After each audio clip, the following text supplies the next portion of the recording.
Hey chat, we will start in a couple of minutes. For now, just enjoy the vibes.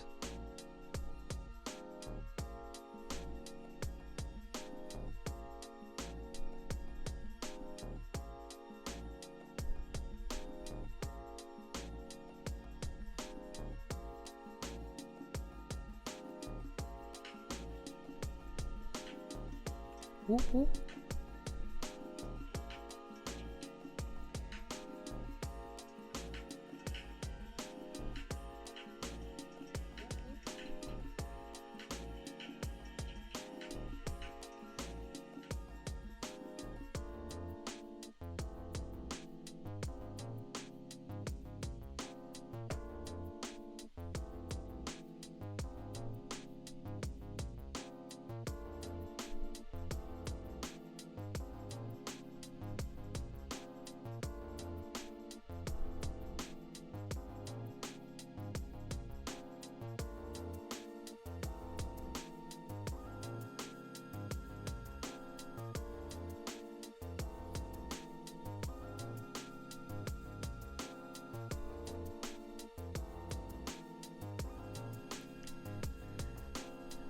Hey man, how's it going?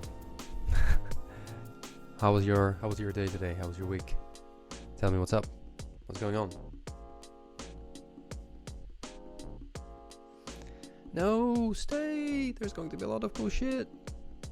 How come you're not staying?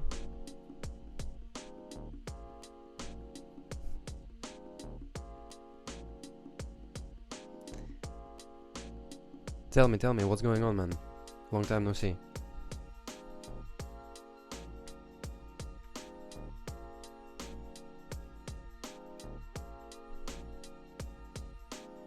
I want you to make sure that you're seeing yourself.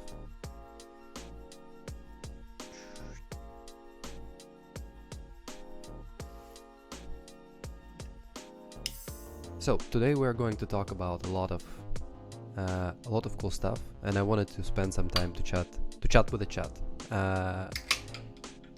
Spend holidays with the parents, pretty great times together. Yeah, I know that you already know. Where are you at in the world right now?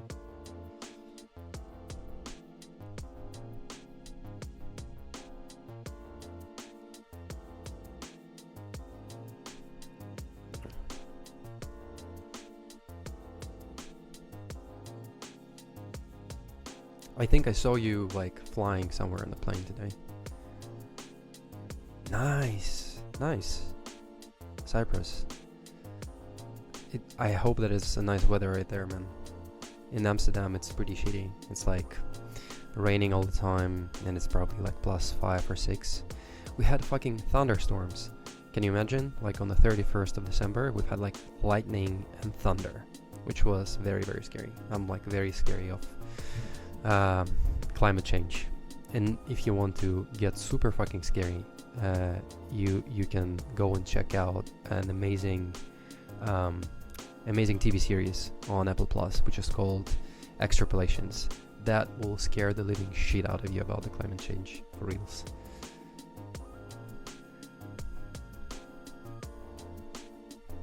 I think I even know which friend you're visiting.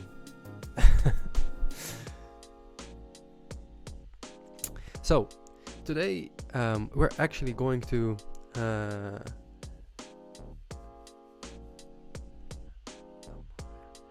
woo! Congratulations! That's a huge decision to move to some other place, and Barcelona is definitely one of the cool ones. We're actually going to Spain quite soon with the fam, so super happy for you, man. This is a big one. Hearts in the chat. Let me see if I have a heart emoticons here. We need one. This is the emoticon that we need. Boom. Yay, yes! I'm rocking the bracelet. Alright, so let's talk about what we are here to talk about. Because today I have a lot of content prepped, because I'm now a streamer and we have to prep some cool stuff, you know, and I'm going to hopefully entertain you for the next hour. So what we have here and what I have for the stream and for the viewers today is called nothing else but Marketing Fridays. Hello YouTube, Marketing Fridays on you. The idea of Marketing Fridays is we are going to investigate, because you chat will probably like to be my little investigators with me, huh? And the idea of Marketing Fridays is I'm going to review and talk about some cool, interesting topics inside of the marketing and inside of the industry around the things that are happening, and like a different type of campaigns or things that are going on. And today we're going to talk about one of those. And maybe before that, we can quickly see some funsies together, and then we can go back to the main content.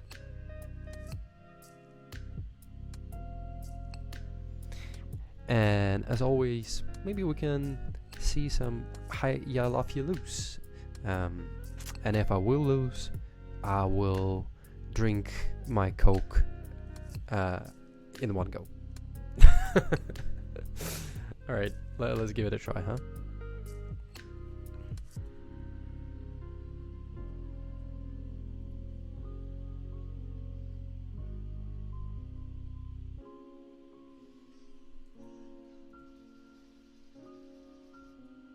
This is what's more than anything else scary, rather than anything else. I don't think that it's purely haha moment. More like holy shit.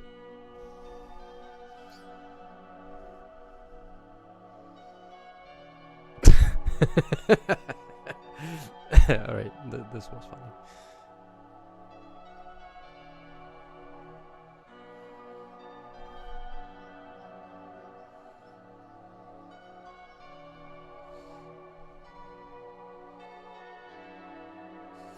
Okay, not sure if that can be considered funny, but alright.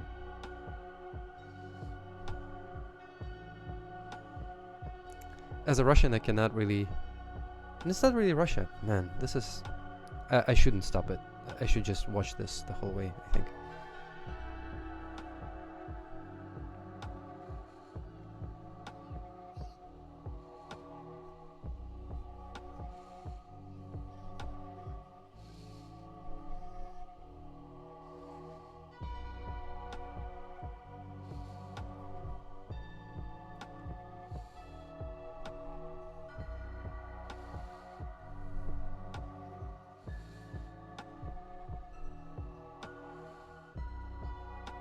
Yeah, I guess I'm too old for this shit. I'm for reals, like when I'm looking at this, I don't think that like I'm seeing anything funny. It's more than anything else annoying. I think I need to find like a better compilations. If someone have like a truly good compilations for like a videos to take a look, can you just like drop the links to the chat? I would like really appreciate that, because the one that I found on YouTube in the first go was not the best one, but maybe that's my problem. Okay, let's go back to the thing that I wanted to chat about, which is like the Marketing Friday stuff. And let me set this up again. So, hey, let me even say here. Hi YouTube. I think like my main goal with this TV series, or like the series of content, is to talk a little bit about the industry and to talk a little bit about some cool things that are happening and what I think is interesting on the side of marketing, and even more so business industry, because I'm coming from the business side and from the corporate side, because I was working on the big tech and SaaS and startups for quite a while now, and I think I do have like a very interesting perspective on some of the stuff. So hopefully you will find it interesting as well. So let's take a look and see what's up. So today we're actually going to talk about what we are going to talk about. There's a lot of cool shit that is happening, and there's a lot of cool trends, and I think there's a lot of content to be done on this. But specifically today, I thought that we can start like a little bit easy and a little bit broad. And I really wanted to chat with you about something that I see quite a lot in the supermarkets right now, and quite a lot in just generally quite a lot all over the place. And this topic is around like different marketing tactics. So like there's a lot of good and super evil shit that is happening online. And for me, when I'm going to the store, I'm primarily as a marketeer or as a strategist. When I'm looking at some of the messaging and some of the stuff here, I'm really asking myself why some of the messaging is happening. And one of the weird things for me really is the idea of greenwashing. And I don't know if you've like ever thought about this for a second, but when I'm looking at, you know, at the shelf and I'm looking at a lot of those labels like sustainable, eco-friendly, you know, zero waste, biodegradable, I'm always asking myself, is that legit? Like, should I trust it? Does that like something that we kind of should, you know, all invest in? Because this is more and more of this stuff, and it's not only like in FMCG, which is like just the consumer goods. This is also happening like in retail or like in clothes. Like Nike is doing this quite a lot, and I was working for Nike for a very, very long time, and I know how big this topic is internally for the companies. So I've started to think, and I've started to dig on this topic, and I started to think like how the term greenwashing even, you know, started to take place. But first, you know, it's definitely like a big thing, right? Like it feels like a good thing, right? Because, you know, salad is super funny and it's super healthy and it's, you know, biodegradable this, biodegradable that, and it's super awesome, for reals. But when I'm like looking even further, I'm seeing that people are making those choices, right? Like when people are going to the stores and they're seeing those, you know, labels of zero waste, they're like, holy shit, cool, I need to grab it. And it's a big W, yeah, for everyone. So you would seem, but no, like if you will actually, you know, dig a little deeper, now all over the place when you're looking online and when you're reading news, you're seeing the same stuff. That greenwashing is actually a misleading tactic. It's a misleading advertisement to market. So when you are not actually environmentally friendly, but you're just saying that you are. And this is kind of funny, right? Like why you would do this as a company, right? Because I feel like when you are working on something and you're working on a product, you tend to just, you know, try to be the most honest with your consumers, and you're trying to say the best thing about the customer. It's kind of weird to like openly lie about stuff. And I started to think like why that would happen. And the only reason we know about this stuff is because of the activists. And activists are really trying to dig deeper, and like the investigative journalists, and we actually can uncover some of the stuff. For example, there is a lot of class action lawsuits, and if you will like just go in and type in the Google search greenwashing, you will actually see that there's shit tons of like plethora of lawsuits against top names of the companies. For example, Nike, I've already mentioned this, $520 million lawsuit against the misleading information and an idea of misleading around the idea of move to zero, their main flagship idea of sustainability. Or H&M, class action lawsuit against the same thing, defamation and misleading the consumers, misleading the customers, which is bananas. And I started to ask myself like why that would happen. Yeah, why? Because in a way, like when I'm working on advertising, or because I was working in the advertisement agencies and I was working for Nike as well, and I actually know for a fact that Nike was doing like sustainable ideas and sustainable products for quite a lot of time. One of the things that Nike was doing was called Nike Grind, which is like this soft material that they will put on the concrete in their, you know, on the yard in the campus. But nobody was talking about it. It was not like a part of the marketing campaigns. So why you would put this in the marketing campaigns if it's not really a true statement? I was thinking. And after I gave it a thought, and I've started to dig deeper. And the main cue here is follow the money, friend. Follow the money. Where they actually, like, where does this originating from? You know, who is behind this? who is benefiting from it?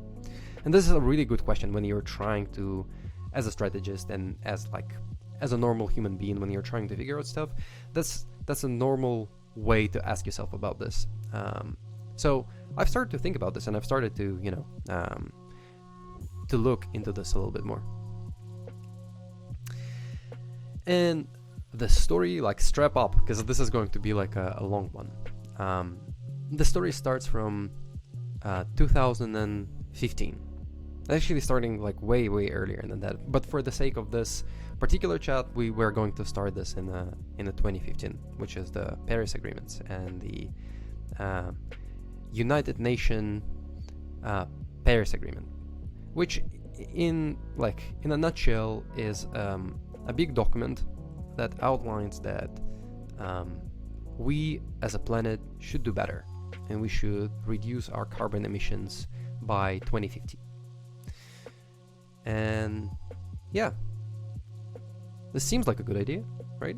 We should probably reduce our carbon emission. Nobody is arguing that. So that's cool. They've done it. And to reduce the carbon emissions and like to keep the temperature from rising 1.5 degrees Celsius, you kind of need to do a lot of different stuff. But how you can do this? You kind of need to figure out how you will change the legislation per country, right? But it's not enough, apparently. So let's follow this. So it starts from US goals by 2050. And what they're trying to do now is they're trying to create a rating system. So they created like a third party, or not created, but they've invested or co-invested in a big thing of economy ratings for the companies. And this economy ratings for the companies are really important and we will talk about them later in depth. But those ratings are forcing company to comply with those goals and to set a very similar goals for themselves. So in reality, when the company is saying like, all right, my goal should be associated with that, and when they're declaring that, their market value goes up, which is awesome for everyone, especially awesome for investors because they get more revenue.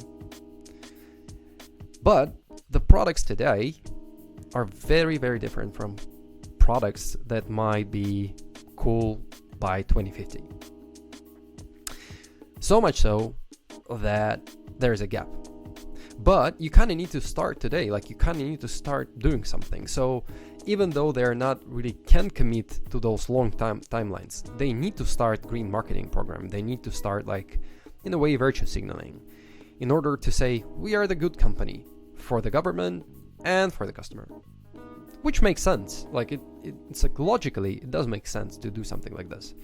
The problem with this is the products of tomorrow and the products of today is not nearly similar.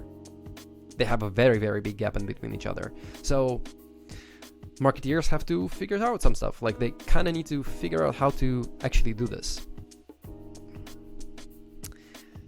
So that's what kind of creates this idea of misleading the company, like marketing efforts to polish the dirt in a way, right? And a lot of companies are trying to figure out, sometimes their pledges, like the ideas, are quite positive, right? Like we are going to reduce our carbon footprint emissions by 70% by 2050. Yeah, it's awesome. Yeah, but at the same time, when you are looking at the reality, when you have to do something today, you can do very small incremental things, and they're sometimes very inconsistent, and sometimes they're borderline shady, and we will see how that goes. One of the big things that a lot of companies are using is something that is called carbon offset. It's an activity that balances the emission of carbon dioxide by other greenhouse gases into the atmosphere. So in reality, what it means is that they are doing something else that by definition will offset what they're doing generally. And that's sort of like the main claim to Nike and the idea of like moving to zero, because by creating some products that potentially can be less damaging to environment, you're not stopping or not changing anything at all in your current production, which kind of means that you are just virtue signaling. And the main product line is still there, and you're just adding another product line, which potentially even more damaging rather than less. So why this carbon offset became like a tactic, like why is that became sort of like a thing that companies are doing? Because I was actually quite surprised that that was the case. Let's take a look at this idea of ratings. And let me introduce you to the main character in play, this huge thing that called ESG, a $44 trillion fund that was created long time ago. But the idea of the ESG is to create ratings for the companies and to give away the ratings for the companies on the stock market. And the stockbrokers who are investing the company are actually utilizing ESG rating as the main reason to invest or not invest in something. And the cool thing about the ESG rating, that it's not only rating how are you ecologically friendly, but it's also checking and taking into the account other things like community impact, labor standards, consumer responsibility. So the things that have nothing to do with carbon emissions, but have everything to do with your PR play. And it's very interesting that a lot of companies are utilizing this ESG principles as the main guiding principle of the marketing campaigns that they're doing, because guess what?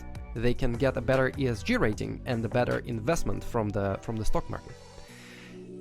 It sounds pretty scary. I will tell you that, because when I was researching this and I went into this, there's actually a lot of great investigative journalism and great reports from Bloomberg and Wall Street Journal around this in depth. And I actually want to watch one of those with you today, because I think it explains the ESG and ESG rating in depth. And I think partially we kind of need to understand what it is to understand this a little bit better. So, shall we?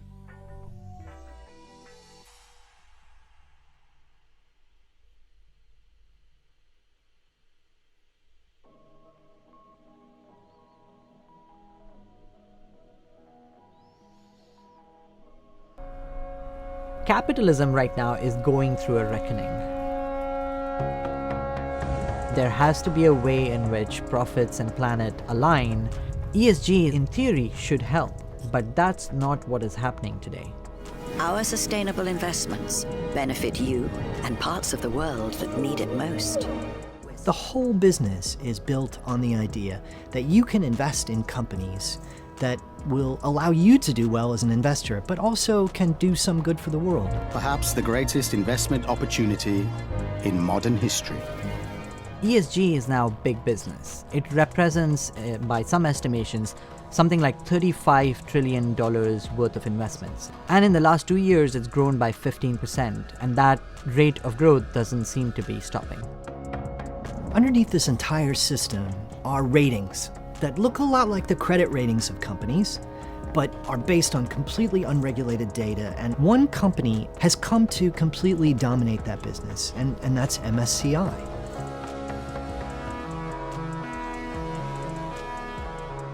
So even though a lot of people are talking about ESG, not many know what goes into making an ESG rating, for example.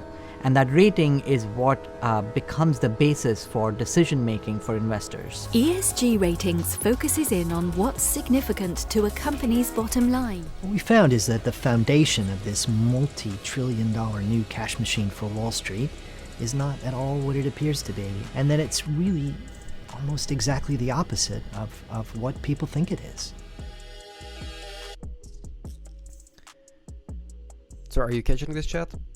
So the idea of this entire thing, of this ESG, that is really all about like, hey, we want to be better and we want to create a better planet, and we want to start you investing into the companies that are really positive, making a positive impact, is not entirely that bright, because the ESG and the companies that are supporting ESG, like MSCI, that we will talk about it in a second, and the guys are going to talk about in the video as well.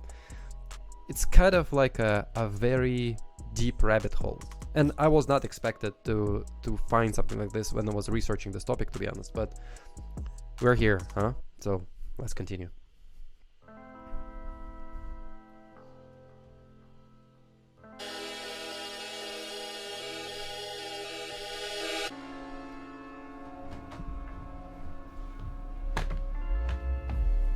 I'm Cam Simpson. I'm a senior editor and reporter for investigations at Businessweek and Bloomberg.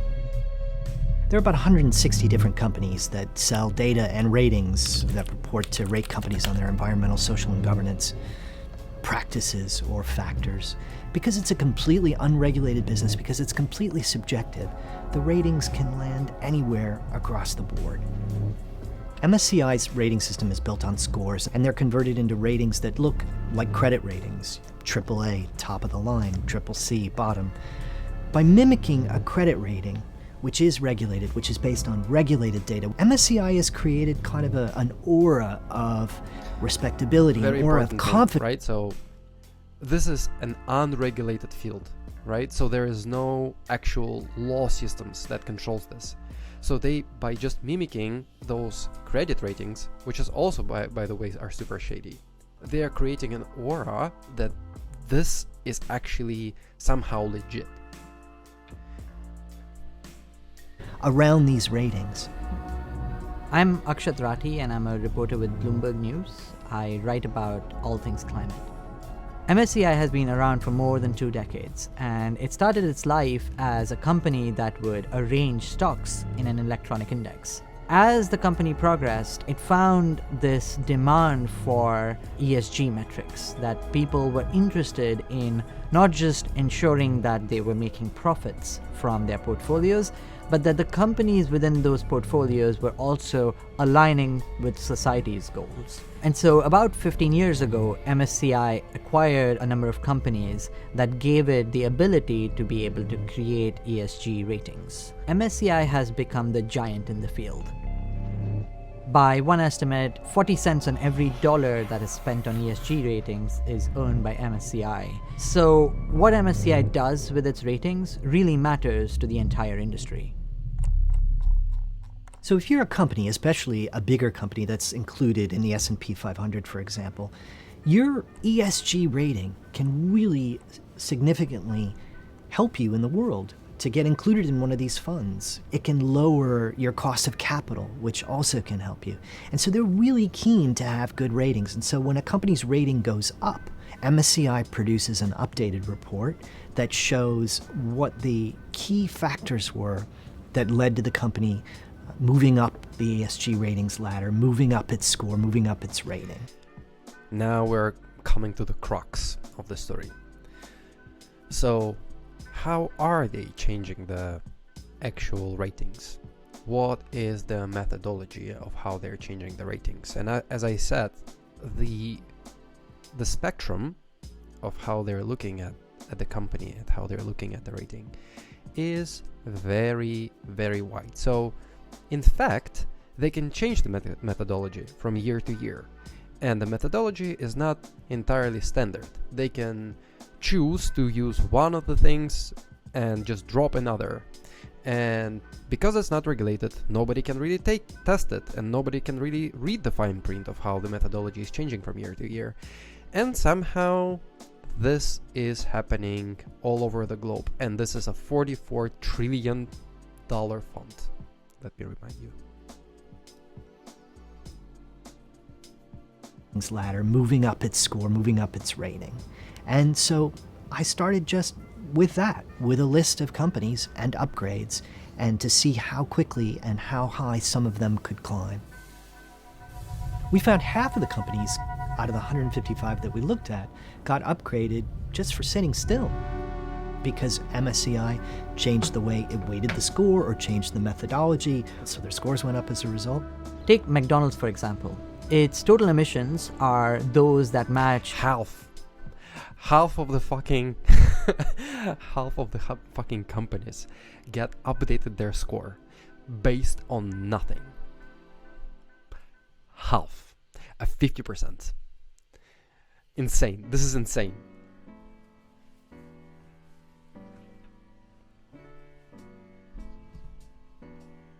the entire country of Portugal or Hungary.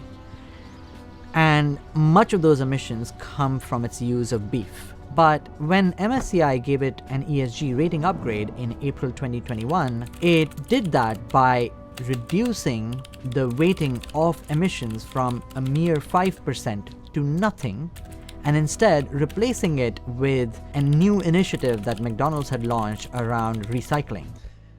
Cool, huh? So this is how they're measuring this. They're not at all looking at the actual carbon emissions. They're actually looking at some of the political or PR stunts that companies are doing, because this recycling post and in the selected areas in UK, this is actually like just a new garbage bins. New fucking garbage bins. That the recycling initiative came from installing bins in select locations in the UK and France. And when we looked at that, we found that within UK and France, there was either an upcoming regulation or a threat of a regulation which would have forced fast food companies like McDonald's and others to anyway install these recycling bins.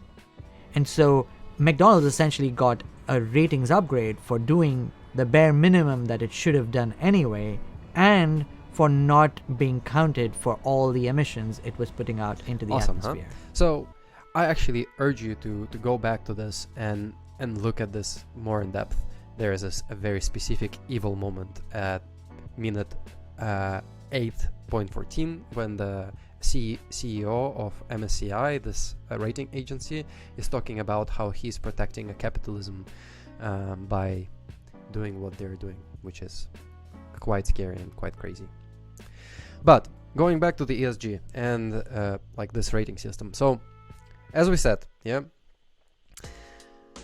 you don't need to change things in order to get better investment or in order to be invested more on the market. So the rating system is not really skewed towards you as a company. You're not being pressured to actually deliver on the carbon emissions reduction. You're being measured on the very specific topics that are not corresponding with the actual carbon emissions. Therefore, your actions and the thing that you value the most as investor values the most, money, coming from the rating upgrades that are connected to the PR stunts. Here you go.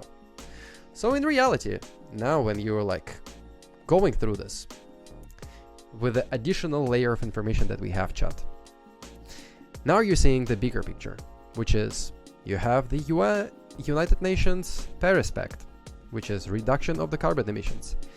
They're making a deal with ESG to start the rating and to make the companies comply with those amazing laws, because the laws of the market, will dictate, and the market will connect and they will start to do better. But you need to be better rating to get more money.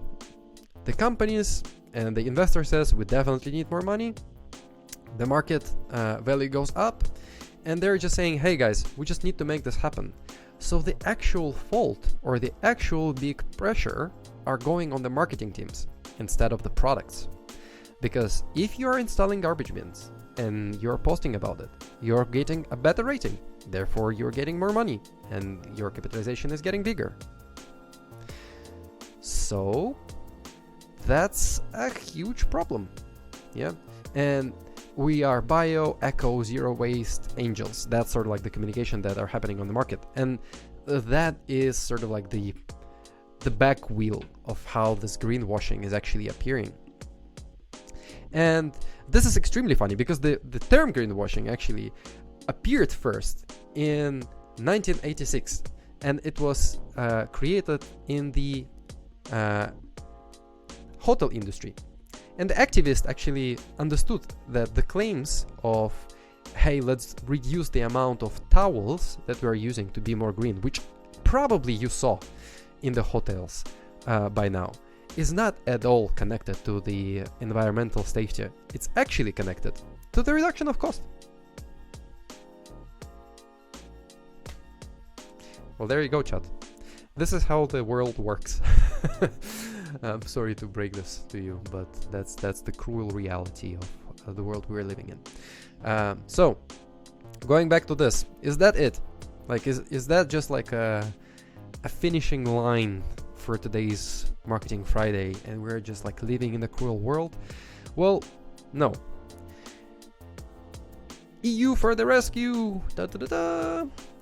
So one of the things that EU is actually working on in European Parliament, because they've saw that a lot of these things are coming from the ESG and coming from the market and the inability of market to self-regulate itself, they actually figure out a way to produce a law that will help us ban and eliminate the advertisement that are not supported by a scientific claim. So if, for example, a company are going to the market and they're saying that we are, conscious choice, we're like zero waste, they actually have to provide a third-party research and scientific research and paper and prove to the government of EU that that's in fact the case. So you cannot really create like a flashy headline by installing some garbage bins and claim that you are carbon footprint positive anymore, which is a great thing, and this is a great initiative. And by the way, this is actually already so this is the wall that is going to be protecting the customer from the evil green sticky of marketing. Cool, huh? And this is really cool because it's already working in some of the countries. For example, one of the things that if you're living somewhere in Europe, specifically if you're living in France, Germany, Netherlands, or in some other countries in Scandinavia, one of the things that you might see on the shelves is something that is called Nutri-Score, which is a very cool thing. It's actually very amazing. What they are doing is for every product that contains like certain products inside, or like a certain components of the product, I should say, they are rating this from A to E based on the value for your body, like not based on the pretentious claims of the marketing or the packaging. This is purely based on like how healthy this is for you to consume. Yeah, and this is actually a quite big label and sticker that you will see on the milk, and the milk I think is actually rated C in this rating. And for example, like most of the sweets are rated E, right? And there are some very, very special ones that can be rated B, and you're like, they're flying off the shelves because they are, if you're a sweet tooth, you know how hard it is to find like a conscious choice when you're going to the shelf. I definitely know that. So in the end, let's try to think like overall score for greenwashing, like where it is and like how good it is, or how bad it is rather. I think as a marketeer, I can really understand, I can really relay to the guys who are working in the companies like Nike. And one of the things that if you've, I don't know if you saw this or not, but Nike Strength. All right, like one of the things that they've just started to produce, Nike Grind. They've just launched this new thing, Nike Grind bumper plates. So I've told you about Nike Grind, and which is like the recycle thing.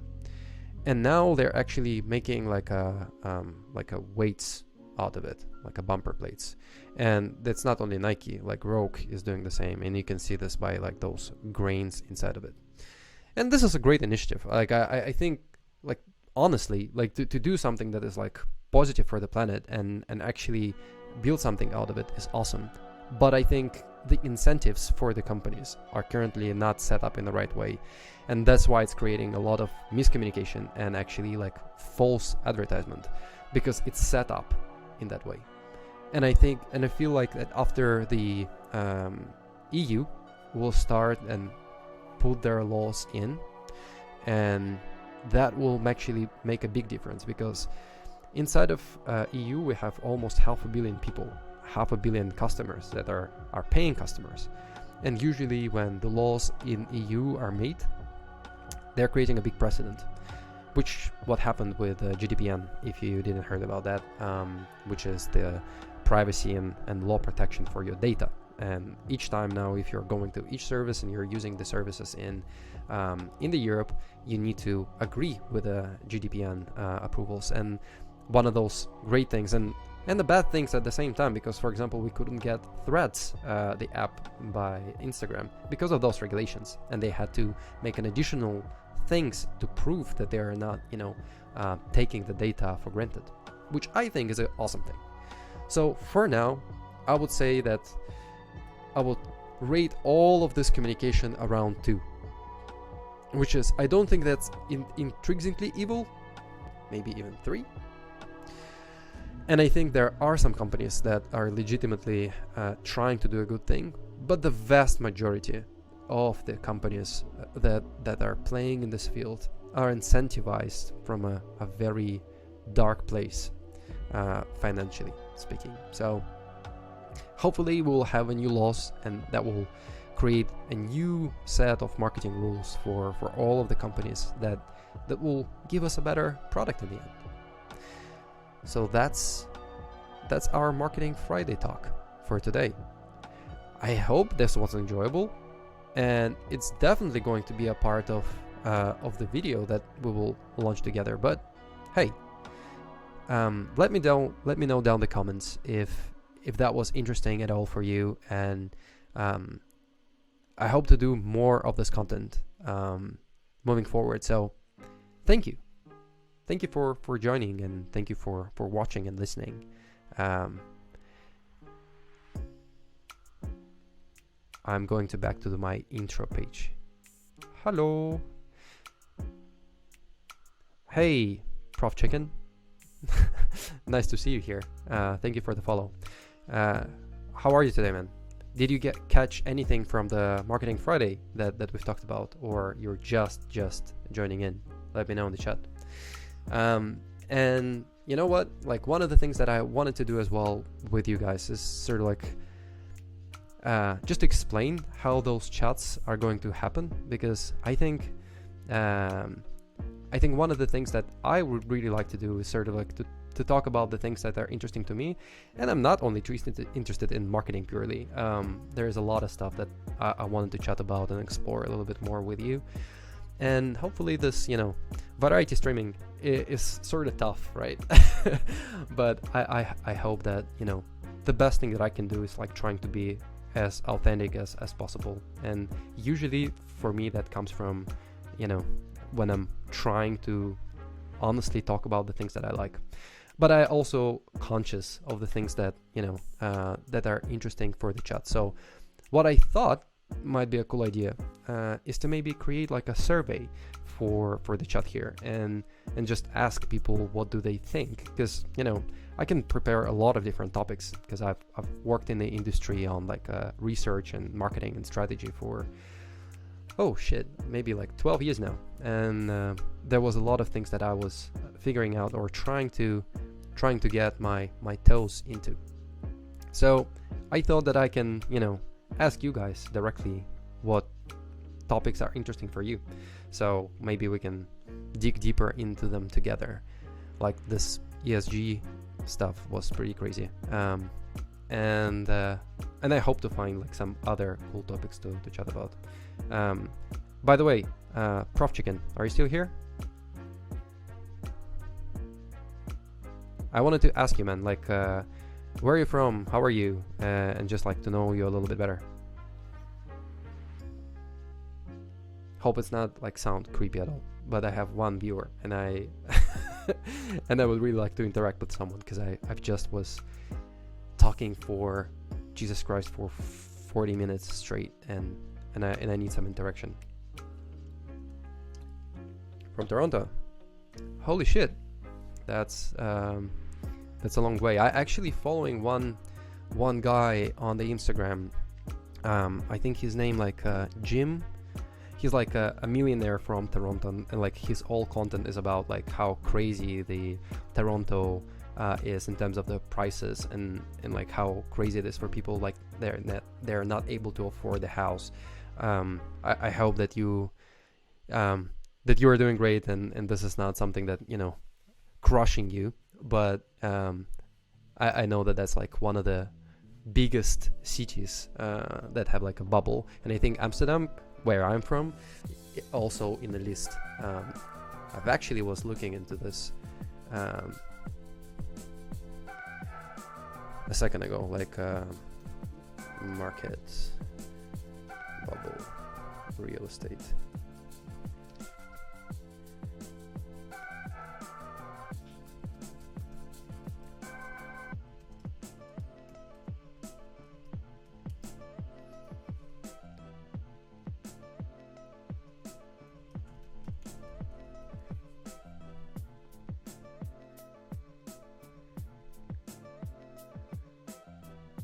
So yeah, so UBS Real Estate Bubble Index, which I thought was quite interesting.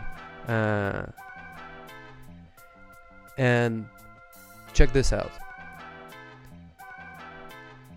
So this is one 2021, Vancouver, Toronto 2.02, which kind of means that this is like very, very fucked. And Amsterdam 1.58. Dude, like the thing is that people are buying like 2-bedroom apartments in Amsterdam right now. Like a 2-bedroom apartment, which is like 75 square meters, which is what, like 750 square foot, for $1 million and change. For $1 million, which is bananas to me. I have no idea how people can afford this.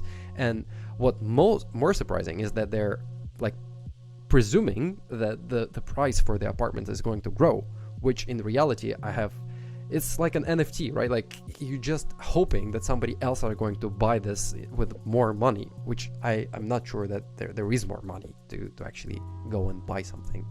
So yeah, dude. I would try to find a place somewhere else. Yeah, this is 2021. You're right, but let's find the 2023, which I would presume that that's even more crazy.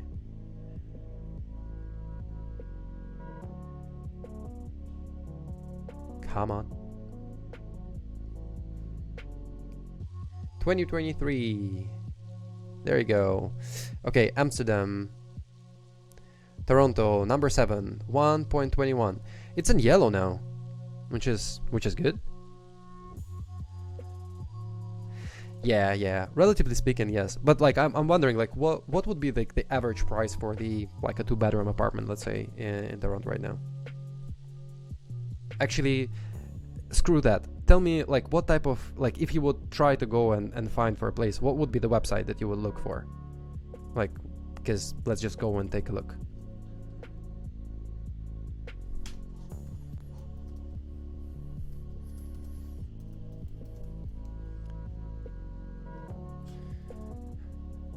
Miss.ca. Okay. I wonder how good is their SEO.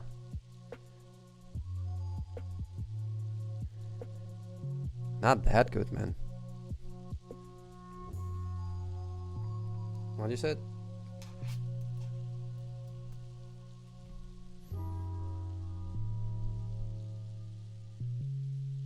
Cool. Let's see what's up.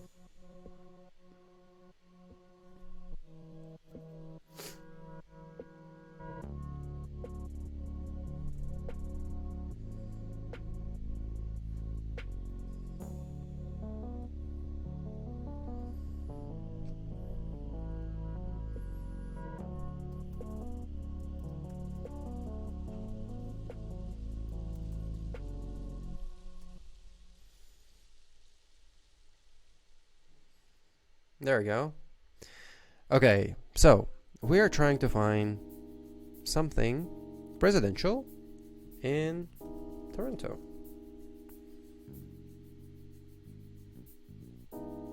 Show us our great internet. Okay.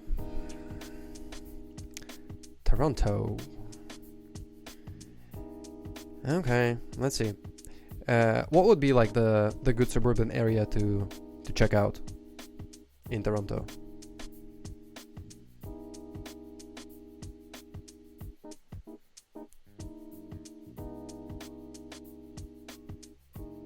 North York. There's a park. That seems like a cool spot.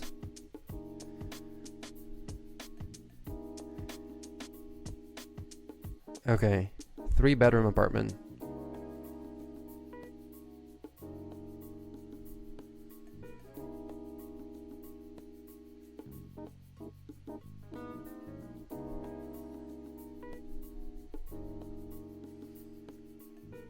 Like, look at this.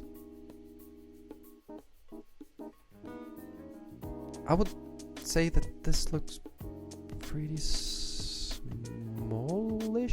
I mean, it's alright. Like, it's. I would say like it's an average spot. It's like a starter house, right, for a family. But goddamn, it's almost 2 mil. The fuck. Yeah, this is also like meal and a half. Jesus. And this is like a fixer-upper. Damn. Jesus. So typically, like and that's sort of like at least what my understanding of how you buying the properties is. You're probably like thinking about like you're dividing the cost by 5, and that should be your average yearly salary, right? So if you're dividing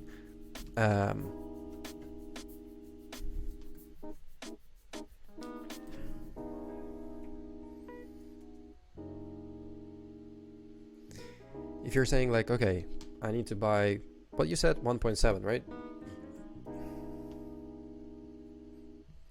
1.7 mil, and you need to divide this by 5.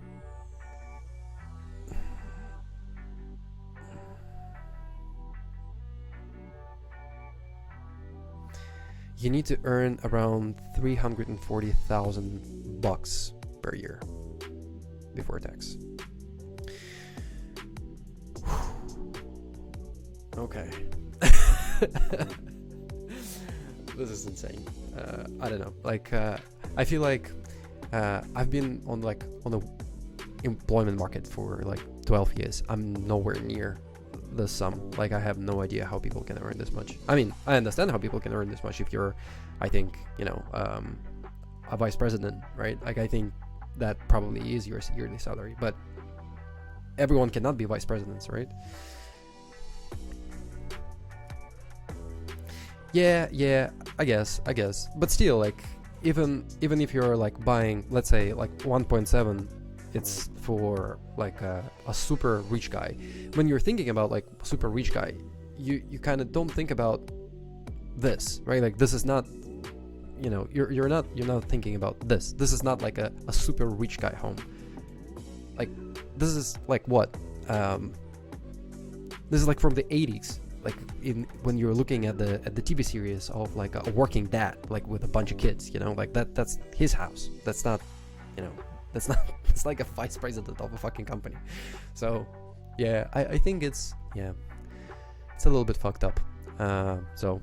But anyhoozle, tell me what is the positive side of Toronto, because like for some reason I've zoned into this like weird topic of rental, which is probably not a great one for like breaking the ice.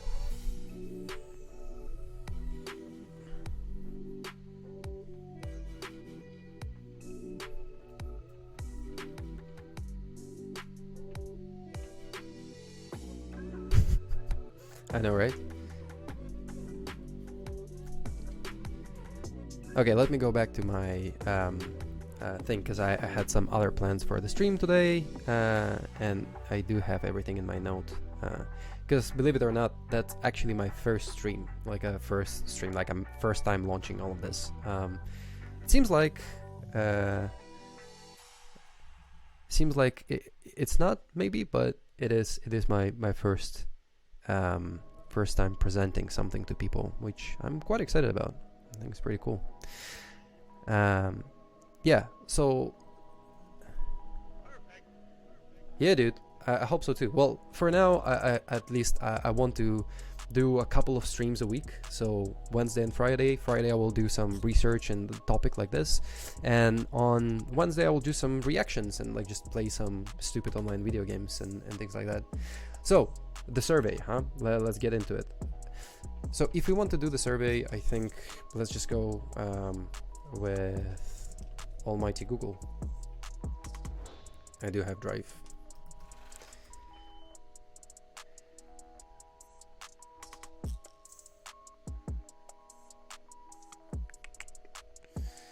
Okay, what we need is we need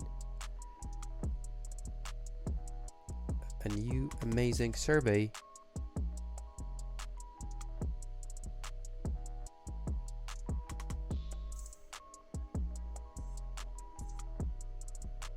Forms. There you go.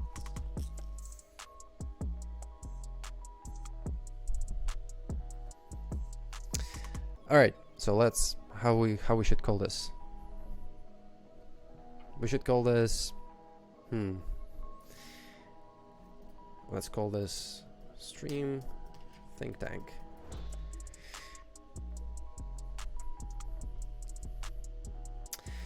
As we grow. Oh, that sucks. I'm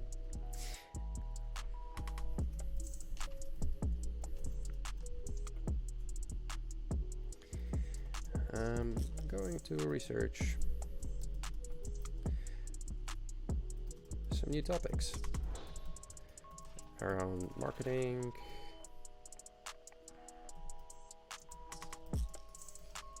and business. So in order for us to do this, all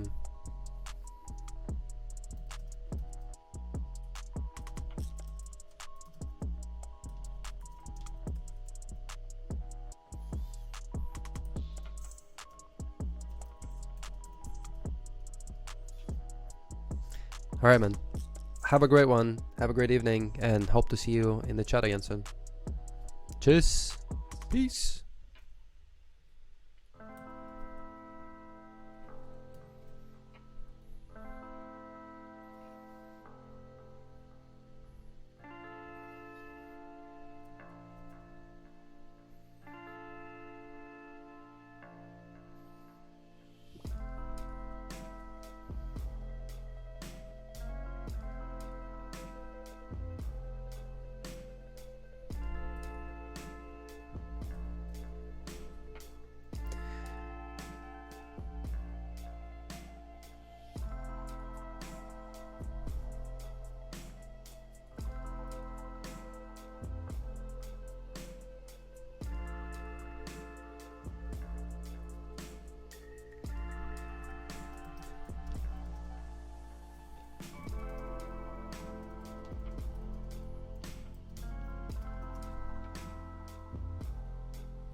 Let's see.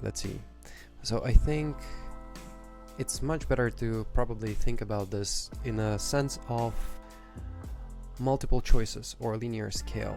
Yeah. So I think first linear scale is going to be from 1 to 10 is like marketing.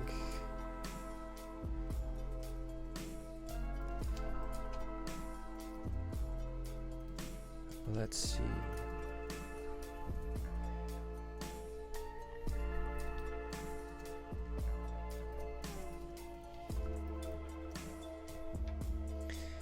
And it's not linear scale, it's probably checkboxes. Yeah, and it's not checkboxes, it's actually multiple choice. And inside of this multiple choice, we can say we like marketing, we like brands, we like advertising campaigns,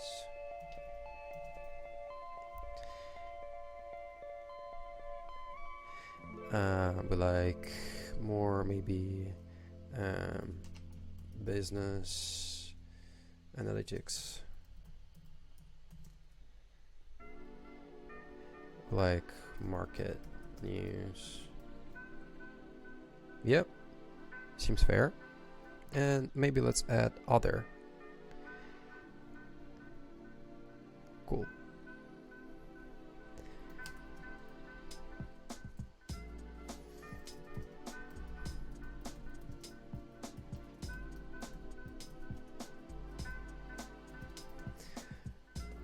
What are some of the recent news?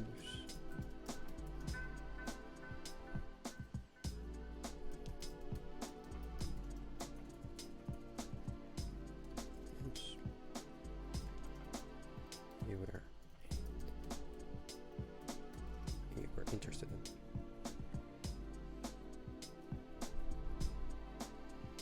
What's up? What's going on here?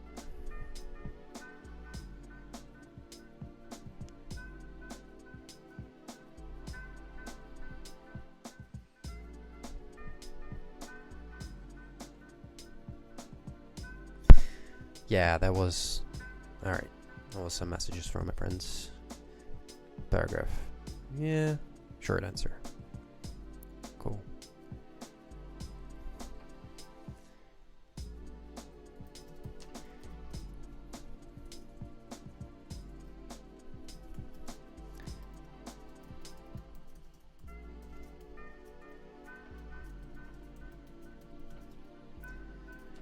To present this back. And I think like when I'm thinking about like presenting this back, I'm actually thinking about this from several perspectives, right? Like, do we want to be more engaged or more interactive or engaged with each other, or do we actually want this to be like more of a presentation from my side, which is also I think is cool, and I do like this a lot. So let's also get like a multiple choice and say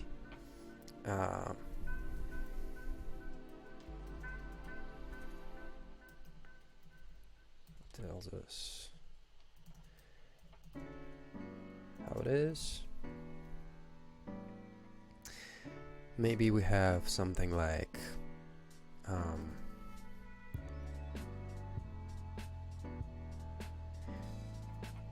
we investigate together.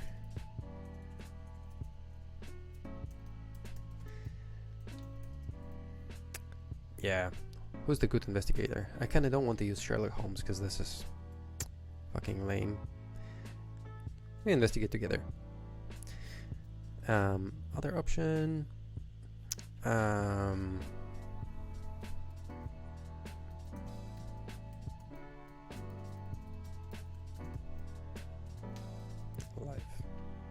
Other.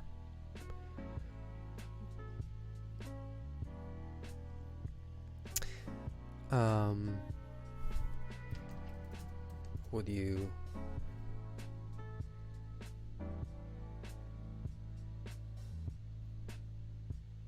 yeah, I think this is actually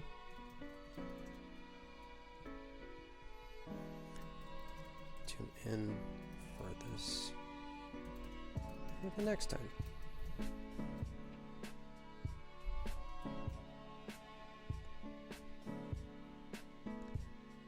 Cool. And here I'd probably say linear scale. Yes.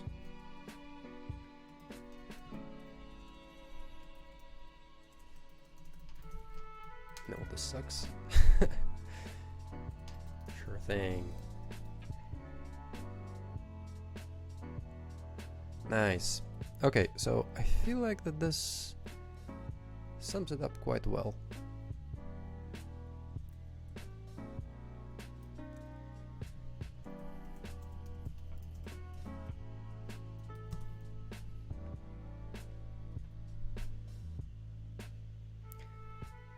Nice.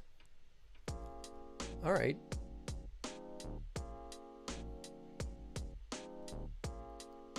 Boom.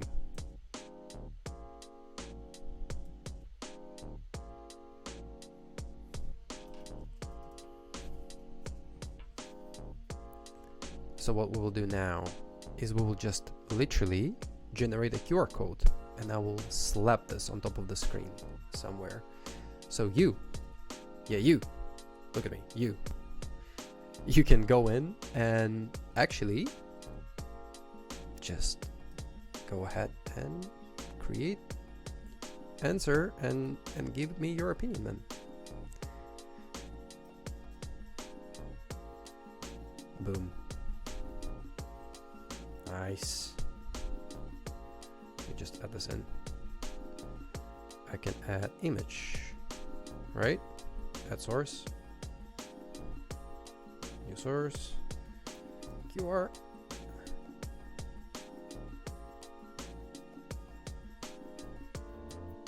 This is actually quite cool. Like this whole setup and all of those tools, I were not doing this 2 days ago, and now I'm already know a little bit better, know all of the settings a little bit better, so this is quite exciting. Nice. So this is our, let me push it somewhere so it's actually visible. Yeah, it's alright. I think it's fine to be there. Sources. I can also do some text, right? Add source.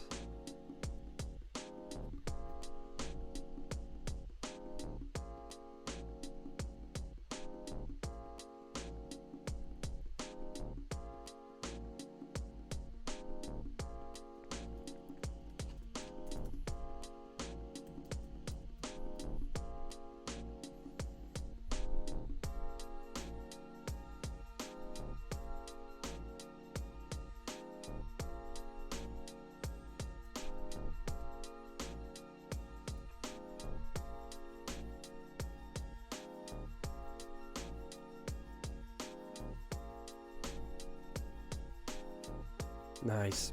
So this survey on the screen now with the QR code that I've made is actually going to link you to the survey that we've made together around the topics that we can potentially watch and figure out together about the Marketing Fridays.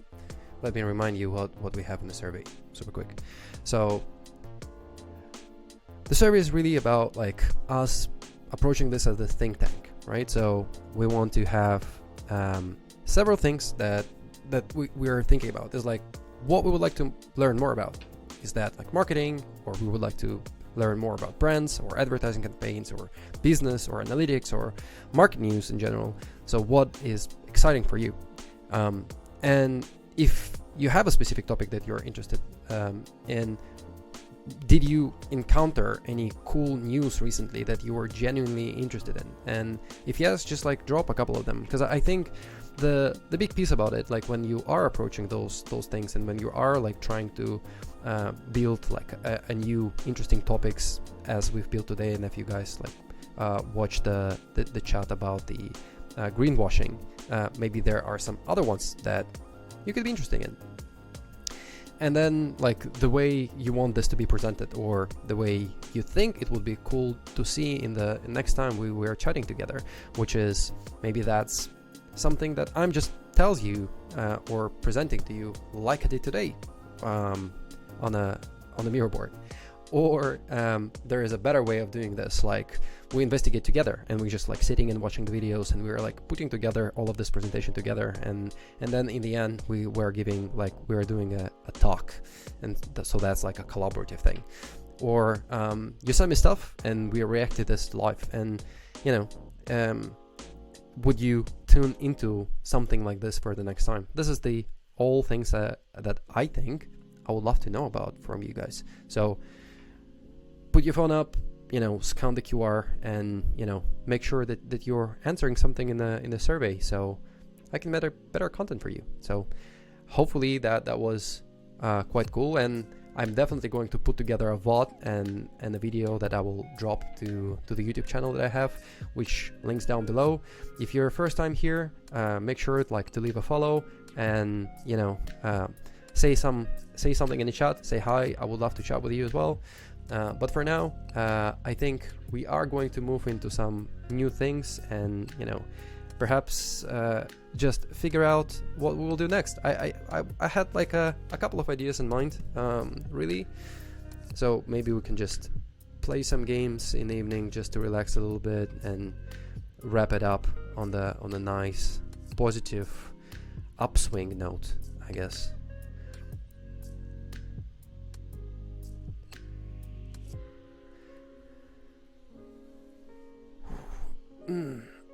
It's already almost 10 p.m. and after a full day of work and almost a hour and a half stream, I started to feel like a little bit I need to grab some coke. What up, what up? Hey man, long time no see, long time no chat. You missed the whole show, but I'm quite sure that you can see the what I've got here is a couple of screens like this and this, and I have this which is the sharing screen. See? Technology. I'm in multiple places all the time. You cannot catch me. And also I have this, which is the main stage, the main show, and where I was talking about a lot of different stuff. And we've also, like with the chat here, we've created a survey that you can actually go in and tell me if you like what type of content would you like to see moving forward. If you're first time here, make sure to drop me a follow so you would be notified when I'm live next time. But this is the setup, and right now I think we already went through a bunch of things, and I thought that we can just do some funsies in the end. I don't know if you know this or not, but there is a cool website that's called Neil.fun. Neil Fun. Great guy. He created a lot of small cool games for people to play, and I thought that I can just play a couple of them, and we can have fun together. How about that? And then we will end up on this. Which one we should start with? Which one is looking at you, as they say? Come on.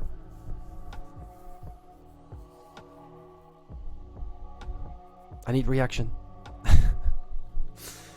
I need something to react to. Draw a circle. Cool. Fuck, this is probably a hard one. Alright. Okay. Fuck. Huh. This is not bad for the first try. Okay. 92.5. I'm going to be satisfied with that. Did I pass? Alright. Nope.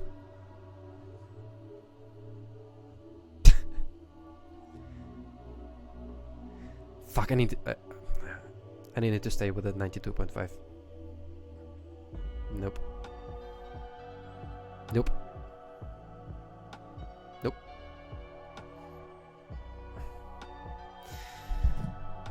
I'm a pretty competitive guy. Alright, so the score to beat is 92.5. I think we can probably go to 95, chat. Let's just try. Yes. I'm getting a hold of it.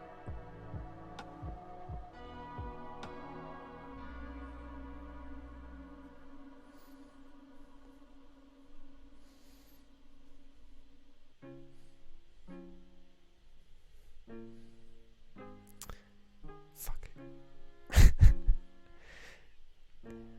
That's the cruel reality of life. You should be satisfied with the things you get. That's what this game is teaching us. You shouldn't try to strive for more. If you got 92.5%, you should be happy. You should be happy for yourself. Because Jesus Christ, like all of the next attempts are not even fucking close. Alright. Jesus.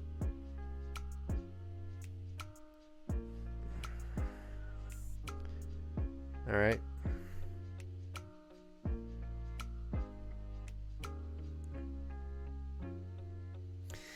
I should remind you that I'm doing this on a fucking MacBook touchpad.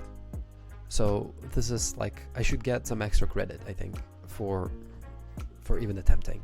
Okay.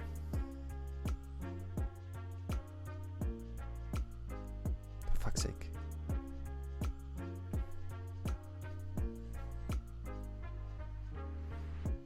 Okay, I'm done. 90%. 92.5. That was the score. You know, if you know what, go in there. Go to neil.fun and I double dare you, motherfucker, to get a better score and drop it into the chat. Okay, next game.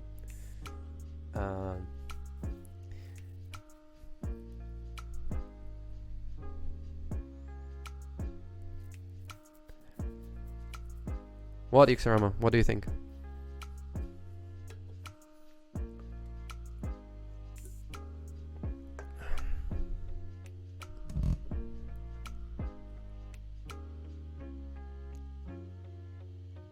Absurd trolley problems? Rocks. Okay, let's go for it.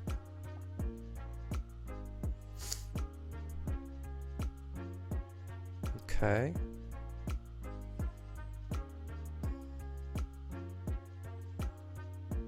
I'm not sure that I understand what's going on.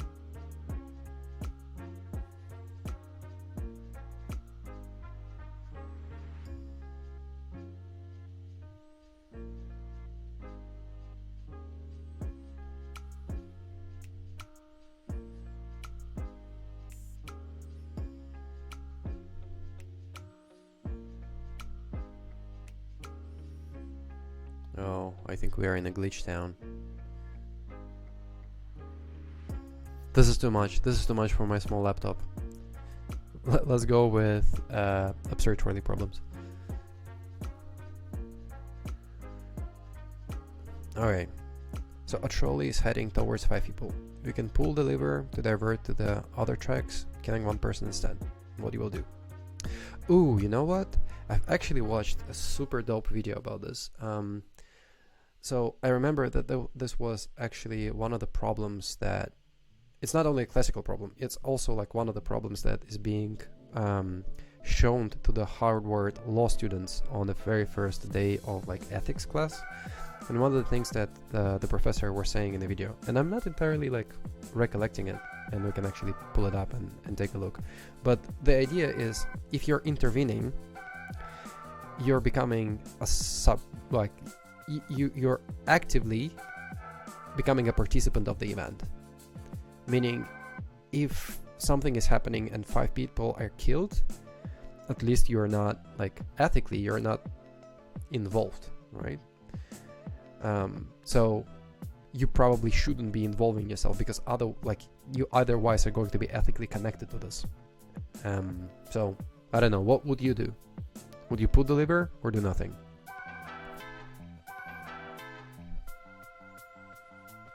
Thoughts? I would probably, in all honesty, I will probably say I would do nothing. I wouldn't pull the lever. Yeah, that's my decision. Fuck those people. And 27% of people are with me. Well, I'm not in the majority, and you know, if you would watch the video for the Harvard graduates, you know what? Let me fucking. Because in this video, they was like it was pretty convincing that you should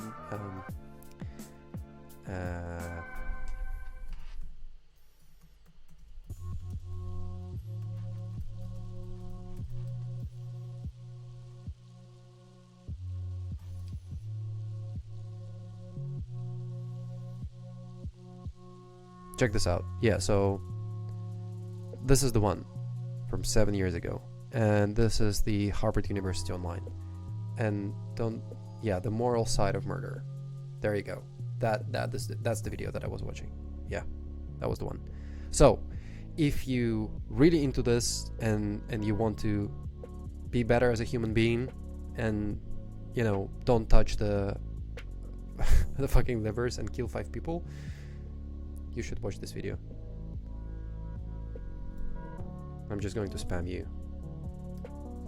Do you want to watch it? 54 minutes. I already saw it, so you can figure it out. You can watch it, man. It's really cool. Next. Okay. Oh no, a trolley is heading towards 5 people. By killing 4 people instead. What do? Do nothing, man.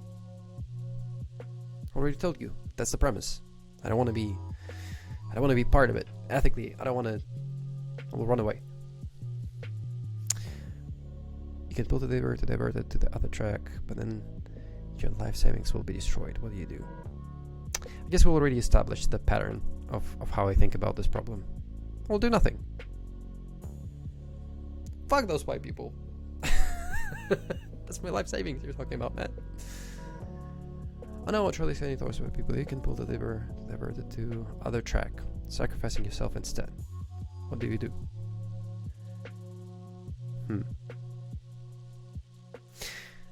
Okay, now this is getting interesting. So, ethically speaking, I'm already involved, right? Because I'm here. But, again, if I'm touching the liver...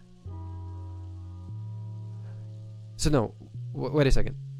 If I'm touching the liver, do I kill people? Or if I'm touching the liver, I'm killing myself?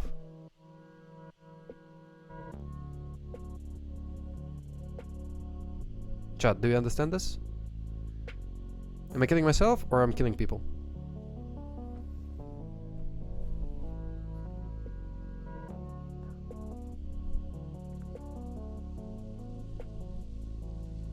I guess I'm still doing nothing.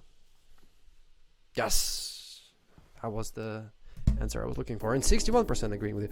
Look, so now it's just becoming like a game of numbers.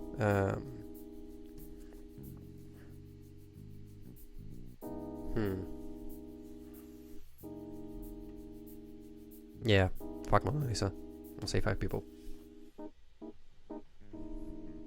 A trolley is heading towards the rich man. The rich man offers you $500,000. 500 bands. Yeah, 61% of people are very selfish. In fact, Yoxerma, I think it's much more than that. It's much more than 61%. But yeah, according to this, that's 61. Okay, trolley is heading towards a rich man. 500 bands, or we'll kill someone else. What will you do? Do nothing. Fuck you, rich guy. Hit the rich. No, I'm just joking. Trolley towards 5 lobsters. Oh yeah, absolutely fuck lobsters. Also, Jordan Peterson book wasn't that impressive. Do nothing. Kill the fucking lobsters.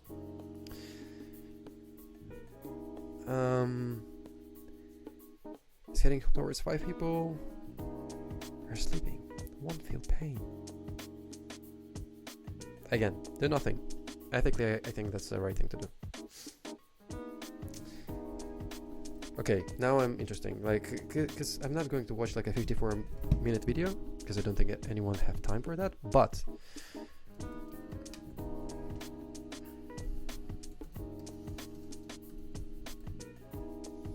ethics answer. Kind of interesting and just like refreshing my memory. According to the trolley problem, it would be right for the trolley driver to redirect the runway vehicle so that only 1 person is killed instead of 5. So it would also be right for the execute 1 innocent person, say 5 others. Utilitarian best solution. What is the best solution? There is no definitive solution to the trolley problem. Fuck you. This is such a like a spineless answer. Y Combinator.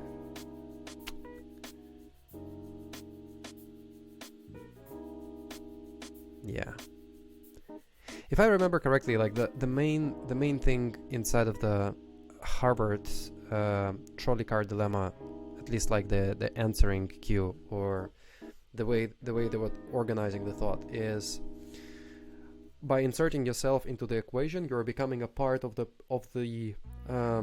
situation, and therefore you're taking a part of the responsibility. So you are killing, like actively killing people, because when the cart is like selfless driving and the person who is driving the cart cannot control it, this is fate ultimately.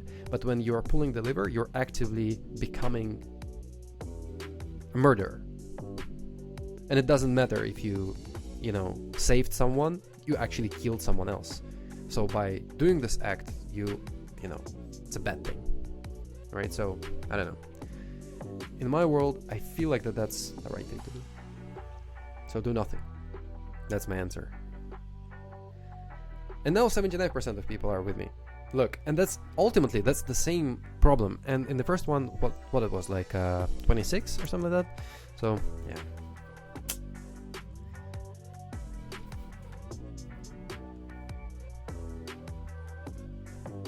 Nothing.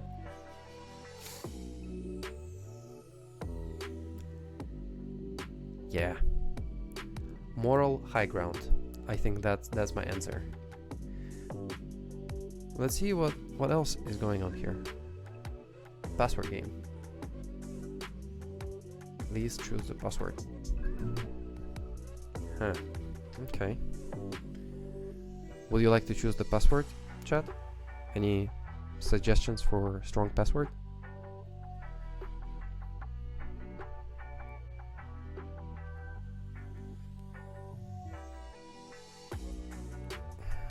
Yeah, there you go. Love it. Probably need to record it somewhere. Well, I have it in the chat. Okay. The uppercase letter. Alright. Okay. Add up to 25.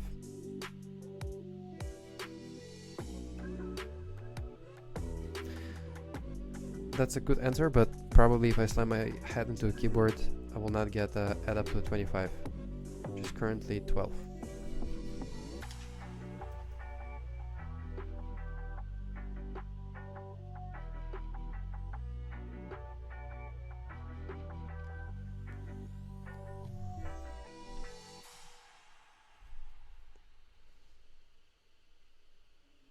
Am I retarded?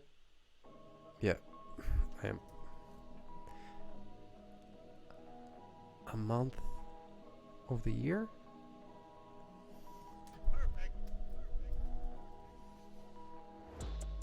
A Roman numeral X.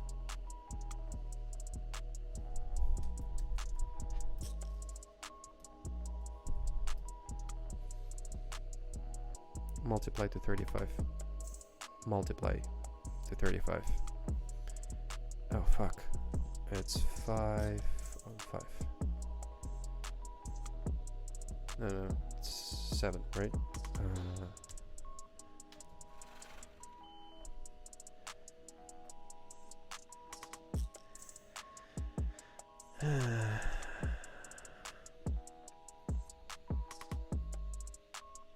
Fuck. BG D for M. The digits in your password might add up to 25. Yeah, but yeah, okay.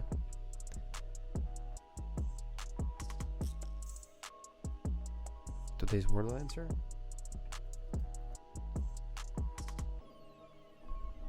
Let's speedrun this.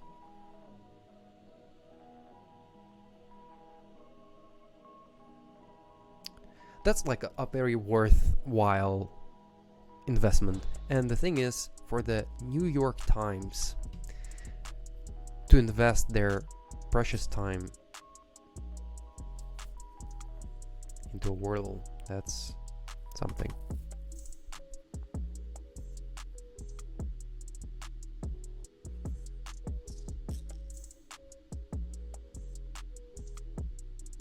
Can you just like learn it, or you actually need to solve it? Chat, do we know if you can just like get the word? What is it today? The 4th, right? The 4th of...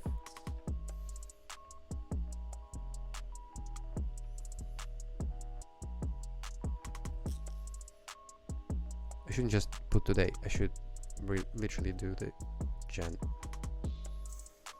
4th.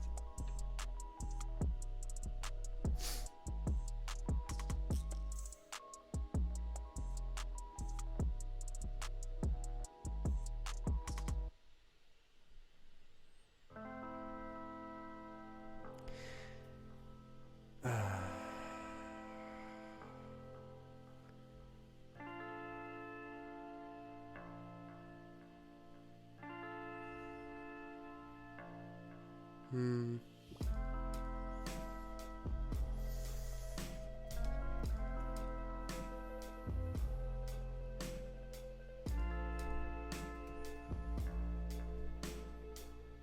Okay, I guess we're playing Wordle now.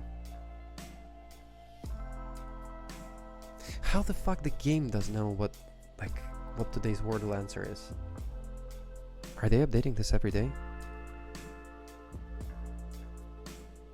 For fuck's sake. Okay.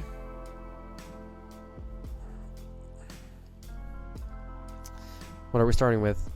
We're starting with let's start with something easy. Sword.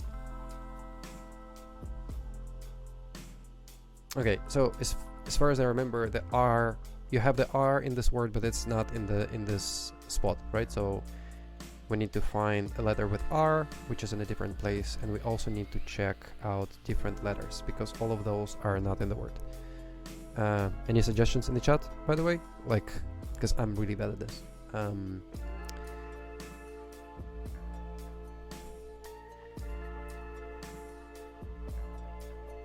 Let's try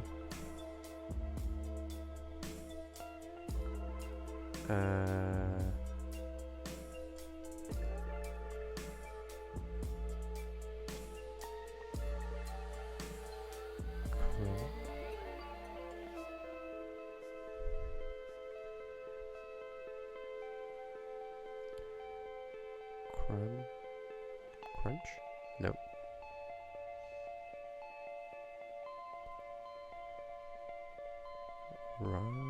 Crunch.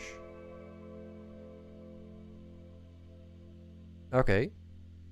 R is the first word, the first letter, and A is also there.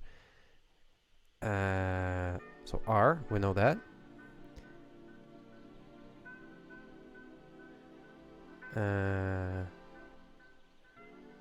Should be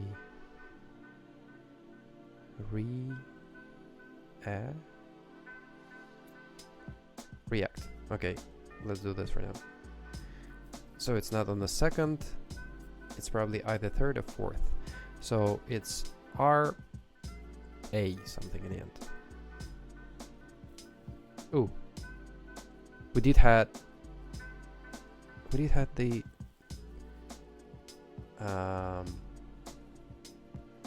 hints, right?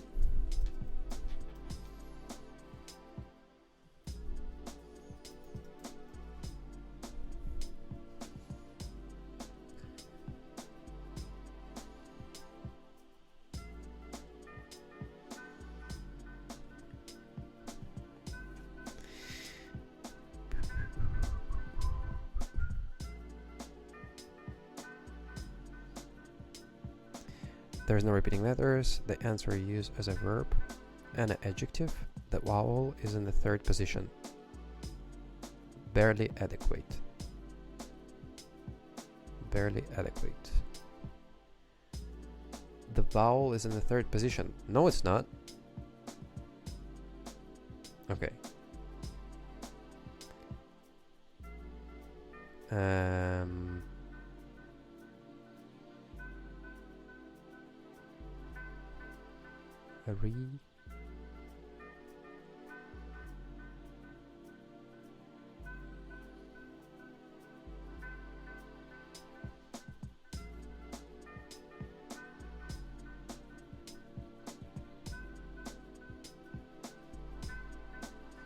Okay, now I need suggestions for reals.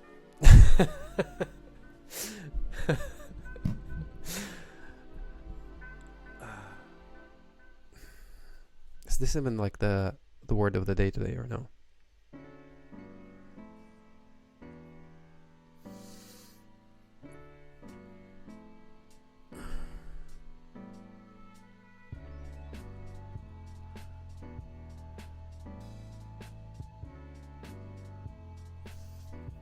Okay, I will give up from this game because I kind of want to check out what else is there. Progress, baby map.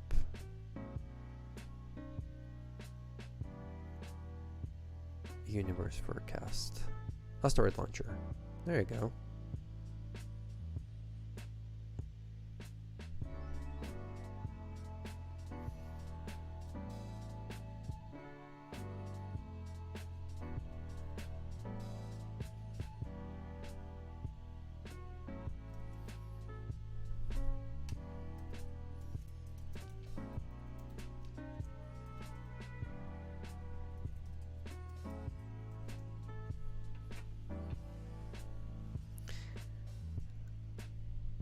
Alright.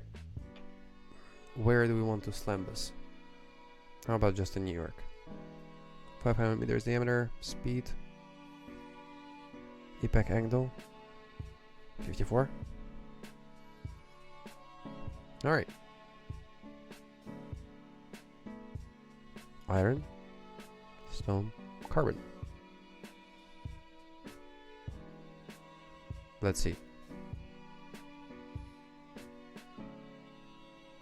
Damn. It's actually not that bad. Well...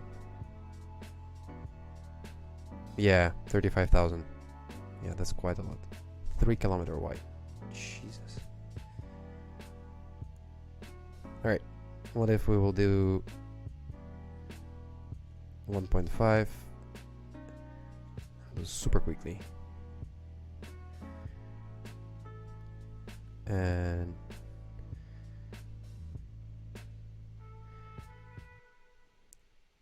yeah, let's do just like Manhattan.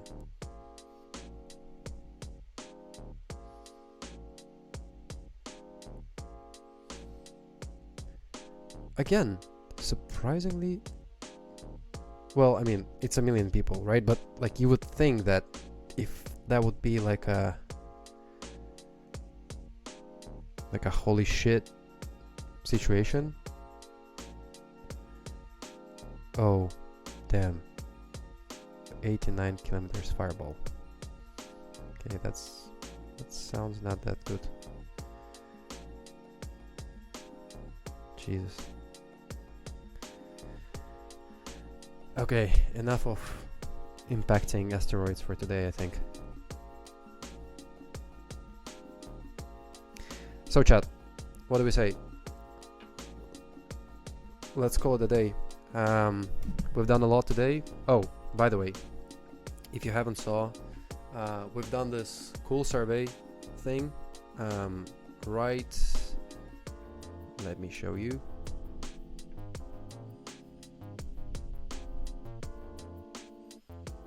Right here.